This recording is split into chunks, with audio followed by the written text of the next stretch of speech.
মুখ্যমন্ত্রী ডক্টর মানিক সাহার হাত ধরে শুরু হলো মেলাঘরের ঐতিহ্যবাহী রথযাত্রা উৎসব। উৎসবে চলবে ৯ দিন। উৎসব যাতে বিষাদে পরিণত না হয় তার প্রতি নজর রাখার জন্য আহ্বান জানান মুখ্যমন্ত্রী।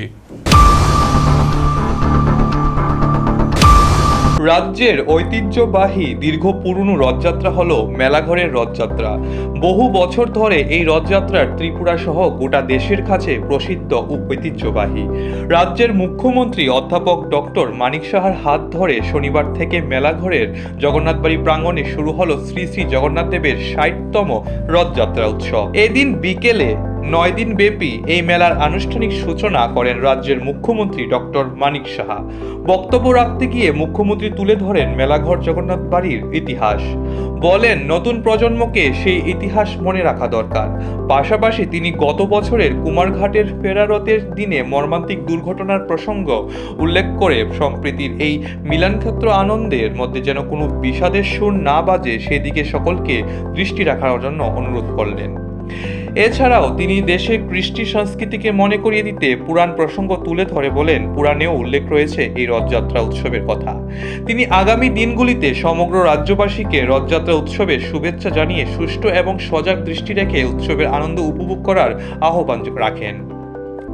অনুষ্ঠানে অন্যদের মধ্যে উপস্থিত ছিলেন রাজ্য বিধানসভার ২ বিধায়ক কিশোর বর্মন এবং বিন্দু দেবনাথ, সিপাহীজলা জেলা পরিষদের সভাধিপতি সুপ্রিয়া দাস দত্ত, জেলাশাসক নাগেশ কুমার প্রমুখ।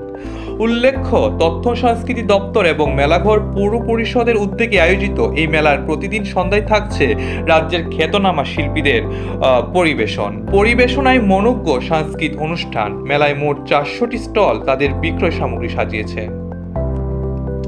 মেলাঘর প্রতিনিধি report, Asian Times. Brahma Purana, Padma Purana, Skanda Purana প্রমুখ ধর্মগ্রন্থে এই যে রথযাত্রা তার উৎসব কিন্তু বর্ণনা করা হয়েছে এবং পৌরাণিক কালেও এই ধরনের রথযাত্রা যে হতো তারও কিন্তু আমরা এই ধরনের যে ব্রহ্মপুরাণ, পদ্মপুরাণ বা স্কন্দপুরাণ এইসব গ্রন্থে আমরা কিন্তু সেটা দেখতে পাই। ঠিক এমন না যে আমরা আজকে করছি, কাজে আমাদের পরম্পরা, ঐতিহ্য, সংস্কৃতি সেটাকে বাঁচিয়ে রাখা খুব প্রয়োজন।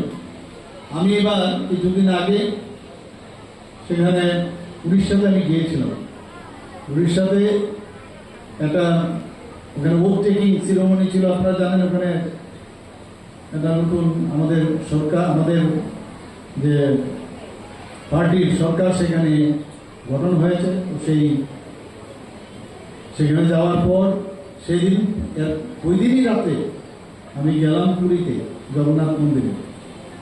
যাওয়ার পরে এর আগে আমি পুরীতে গিয়েছিলাম, কিন্তু সাধারণ মানুষ হিসাবে সেখানে গিয়েছিলাম, সাধারণ মানুষ। আর এবার যাওয়ার পরে ভিআইপি ট্রিটমেন্ট।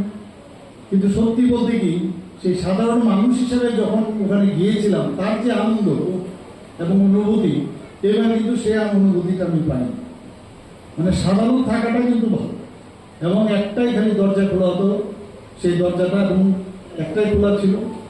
সেখানে আমি প্রণাম করেছি এবং যারা মিডিয়া পার্সনরা ছিল তারা সবাই ধরেছে কিছু বলার জন্য।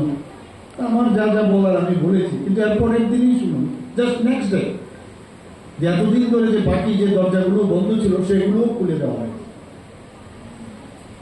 তো অত্যন্ত ভালো লাগলো যে আমরা এই লর্ড অফ ওয়ার্ল্ড সেটা আমরা ওখানে আমি দেখতে পেয়েছি এবং ভগবানের কাছে প্রার্থনা করেছি। শুধু উড়িষ্যা গভর্নমেন্ট সম্পর্কে জিজ্ঞেস করছিল যে কী হবে, এমন ভালো হবে, বেস্ট অফ লাক বলেছি। কিন্তু পাশাপাশি যখনই কোনো মন্দিরে যায় সেখানেই কিন্তু ত্রিপুরাবাসীর জন্য মঙ্গল কামনা করি। এরপর কিন্তু পরিবারের কথা বলি। আমরা সব পরিবারের মধ্যে আমারও পরিবার আছে, কাজে ত্রিপুরাবাসীর মঙ্গল কামনা যখন করি সবকটা কিন্তু সব চলে আসে। আমরা